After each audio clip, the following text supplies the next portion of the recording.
नमस्कार, मैं हूं अमितेश और एनबीटी ऑनलाइन की टीम आज पहुंची है गाजीपुर के गंगा तट पर स्थित साईं मंदिर। और मैं बता दूं कि जहां आप मेरे पीछे साईं मंदिर देख सकते हैं, वहीं मेरी बाईं तरफ ओपीएम फैक्ट्री है, या फिर इसको कहें कि ओपीएम एंड एल्कलॉइड फैक्ट्री के नाम से इसे जाना जाता है। मिनिस्ट्री ऑफ फाइनेंस के तहत ये फैक्ट्री संचालित होती है। हालांकि फैक्ट्री के बाउंड्री वॉल को ही हम दिखा पाएंगे और अमूमन सुरक्षा कारणों से यहाँ कैमरा नहीं चलाने के लिए निर्देश दिया जाता है सिक्योरिटी गार्ड्स की तरफ से। इस फैक्ट्री के बारे में बताएं तो ये एशिया की सबसे पुरानी ओपीएम और एल्कलॉइड फैक्ट्री में से एक है। भारत की अगर बात करें तो गाजीपुर और नीमच ये दो जगहें हैं। मध्य प्रदेश में नीमच है, जो कि ओपीएम के शोधन का कार्य जहाँ किया जाता है और मेडिसिनल यूज़ के लिए अफीम का इस्तेमाल किया जाता है। जैसा कि मैंने बताया कि हम इस वक्त साईं मंदिर पर हैं। साईं मंदिर के बाहर ये बेंच है और अभी अंधेरा है, इसलिए शायद हम पूरी तरीके से आपको मैग्नीफाई करके नहीं दिखा पाएंगे कि गंगा का किनारा है, गर्मी का दिन है। लोग अक्सर यहाँ टहलते घूमते आ जाते हैं, इवनिंग वॉक करते हैं और उसके बाद यहीं थोड़ी देर बैठ करके अमूमन बातचीत करते हैं। हमारे साथ समाज के अलग अलग तबके से आए लोग हैं, कुछ सीनियर सिटीजन्स हैं, कुछ यूथ हैं। इनसे बातचीत करेंगे और लोकसभा चुनाव के बारे में जानने की कोशिश करेंगे कि किस दल या किस प्रत्याशी की स्थिति इनकी निगाह में मजबूत है। जी नमस्कार। नमस्कार सर। अपना परिचय। Rajendra Prasad Singh, retire employ Union Bank का। यहीं के लोकल हैं? हाँ, लोकल। अच्छा, तो सर हम लोग ये 2024 के चुनाव को लेकर के लोगों की ओपिनियन जानने के लिए निकले हैं। आपकी नज़र में गाजीपुर का जो ये इलेक्टोरल फाइट है, जो चुनावी लड़ाई है, उसको त्रिकोणीय बताया जा रहा है।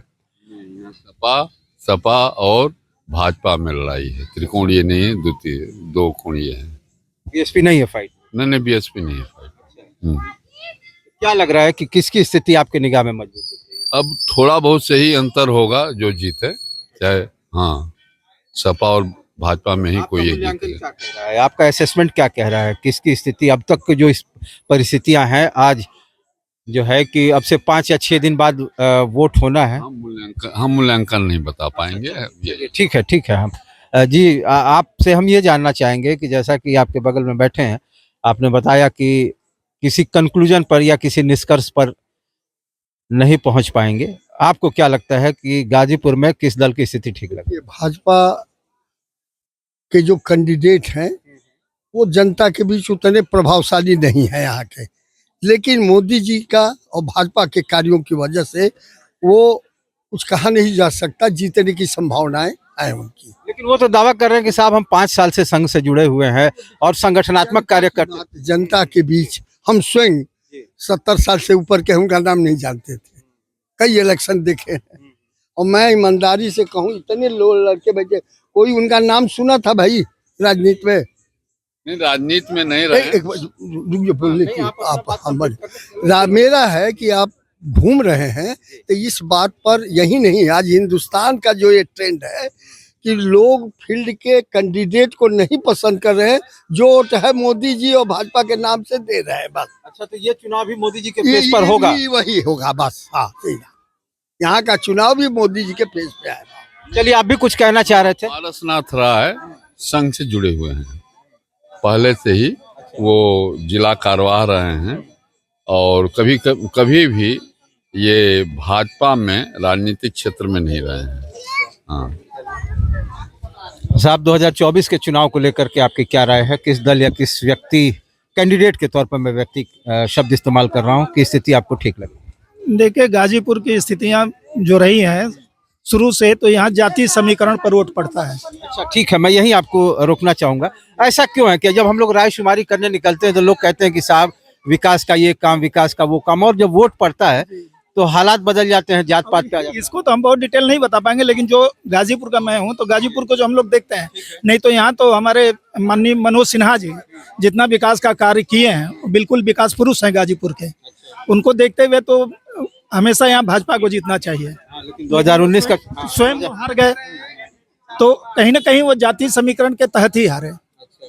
लेकिन अभी भी जो हम लोग समाज में जो घूम रहे हैं, बैठ रहे हैं, हम भी रिटायर्ड आदमी हैं, तो अभी भी लग रहा है कि बहुत गाजीपुर में अंतर नहीं हुआ है, समीकरण फिर वैसे ही चलेगा। नहीं तो, और जो भी पारस राय जी जो हैं वो मनोज सिन्हा के बहुत ही करीबी हैं, तो समझिए कि मनोज सिन्हा ही चुनाव लड़ रहे हैं।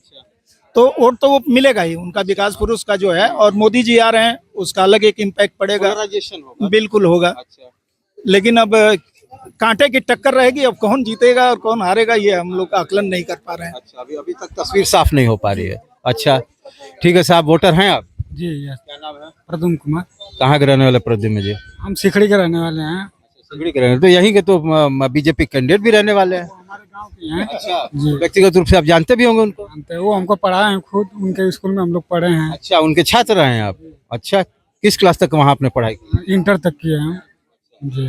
क्या लग रहा है, ये जो लोग आपके बगल में बैठे हैं, ये लोग कह रहे हैं कि तस्वीर कुछ साफ उभर करके नहीं आ रही है कि बीजेपी का क्या होगा, सपा का क्या होगा, क्या लग रहा है? आप वोटर तो हैं, आप भी लोगों से बातचीत कर रहे होंगे, संवाद में बने होंगे, क्या लग रहा है? लड़ाई तो दोनों पार्टियां में है, सपा और भाजपा में, लेकिन जहां तक उम्मीद है कि भाजपा यहाँ से जीत जाएगी इस बार।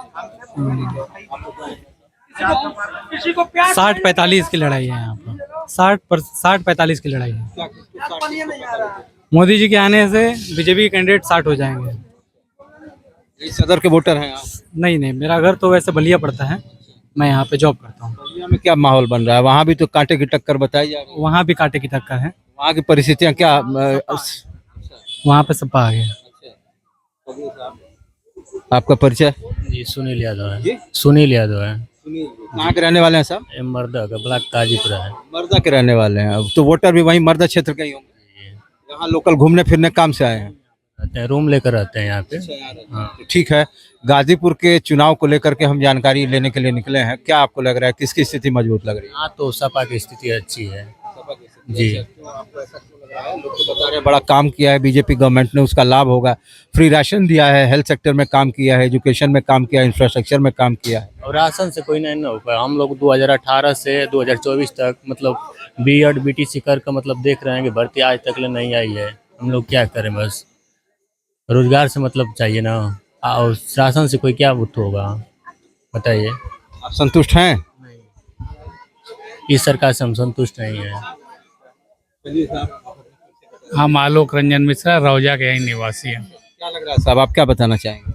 बताना तो ये चाहेंगे कि दोनों की बहुत ही कांटे की टक्कर है। ये तो सब बता रहे हैं, बड़ा डिप्लोमेटिक जवाब आप। अब मैच कौन जीतेगा, तो जो अच्छा खेलेगा वो जीतेगा। मुझे मेरा एक जो ये है वो कि पिछली बार सपा बसपा गठबंधन के बाद अफजाल जी जीते थे लगभग 1.25 लाख 1.5 लाख वोट से।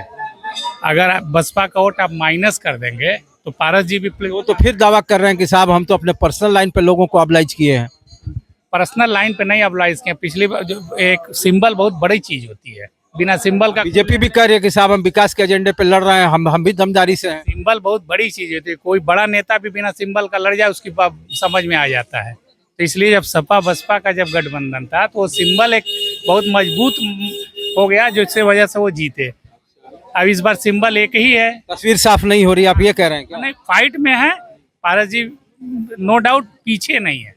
10-20 हजार वोट से ही हार जीत होगी, चाहे जो जीते। साहब आपका परिचय? रिंकू अग्रवाल। क्या करते हैं जनाब? बिजनेस करते हैं। तो बिजनेस समुदाय के जो लोग हैं वो किस दल से प्रभावित लग रहे हैं गाजीपुर में? बिजनेस में तो कुल मिला के भाजपा को लग रहा है कि निकल नहीं पाएगा यहाँ इस साल। फिर जी अगले साल स्थिति बेहतर थी, जब नहीं निकल पाई तो इस साल तो कैंडिडेट बढ़िया नहीं है, जैसा लोगों को समझ में आ रहा है मार्केट में। आपको क्या समझ में आ रहा है? हमको तो समझ में आ रहा है कि वोट देने लायक नहीं है बीजेपी को। बिजनेस कम्युनिटी तो कहा जाता है कि हमेशा से बीजेपी के बंद हो रही है।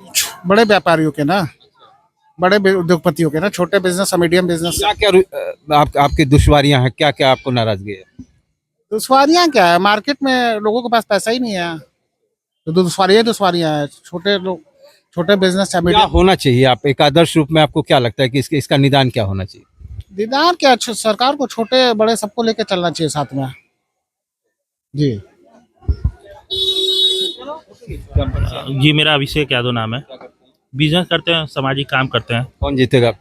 जी यहाँ से इंडिया गठबंधन के अफजाल अंसारी चुनाव निकाल लेंगे। ये भाई साहब बोले कि अगले बार मतलब वो सपा बीएसपी लड़ी थी तो 2014 में मनोज सिन्हा चुनाव जीते थे तो 34,000 वोट के चुनाव निकाले थे। उस समय डीपी यादव चुनाव नहीं लड़े रहते तो उस समय भी मनोज सिन्हा चुनाव हार गए। 2024 में क्या लग रहा है ये संक्षेप? 2024 में इंडिया गठबंधन का, क्योंकि बेरोजगारी बहुत चरम सीमा पर है और अफजाल अंसारी जमीनी नेता है, 2 लाख वोट के अफजाल अंसारी चुनाव निकालेंगे। साहब वही सवाल है, 2024 में किसकी स्थिति मजबूत लग रही है आपको? अभी कुछ कहा नहीं जा सकता है।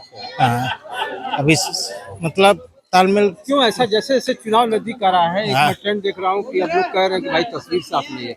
ये क्या एक स्ट्रेटजिकल मूव है? लोग जानबूझ करके कैमरे के सामने नहीं बताना चाह रहे हैं, या वाकई ऐसा कंफ्यूजन का दौर बना हुआ? कंफ्यूजन का दौर बना हुआ है ना। अच्छा। हाँ, इसलिए अच्छा, चलिए 3 लोग आप लोग हैं, संयुक्त रूप से आप लोगों से पूछ लेते हैं कि 2024 के चुनाव को लेकर के आप लोग की क्या राय है? किसकी स्थिति आप लोग को लगता है कि राजनीतिक रूप से मजबूत है? यही लोग बोलेंगे, हम लोग राज्य कर्मचारी हैं, अभी आचार संहिता लगी नहीं, कर्मचारी हम नहीं बोल। चलिए खैर, इन लोग की अपनी मजबूरी है, ये लोग कैमरे के समक्ष अपने विचारों को साझा नहीं करना चाहते हैं।